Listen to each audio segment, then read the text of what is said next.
На територията на село Чокманово, община Смолян, основната култура, която се отглежда, са картофи. Тук традиционно получават много добра продукция. Причината е, че в производството стопаните са приложили еднократно суперабсорбента Тераует в доза 2 кг на декар.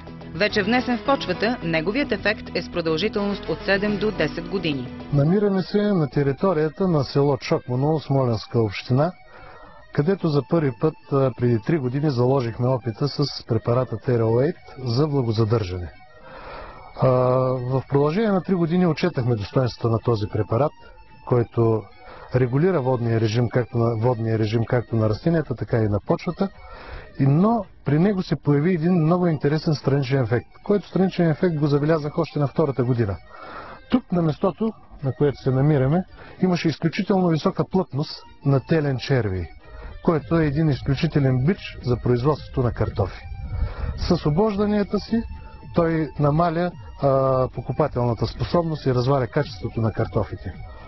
Оказа се, че в продължение на 3 години препаратът Тераует по някакъв начин е дал този страничен ефект и плътността на теления червей е намаляла просто до граници, които той почти не се забелязват обожданията по картофите.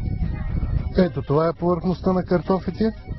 Искам да отбележа, че сорта е аринда, което значи, че това е един от меките сортове картофи, нежен сорт, който сорт много бързо, много добре се обожда от теления червей. Той предпочита именно тези меките сортове, като аринда, конкорде, и причинява големи икономически вреди на самите производители. Григор Паунов твърди, че борбата с теления червей е изключително трудна и се води с препарати, които са първа категория и с дълъг карантинен период. Освен това са изключително скъпи и трябва да се използват всяка година. Какво е решението? Тераует е екологично чист препарат, а всички ние трябва да се стремим да получаваме екологически чиста продукция.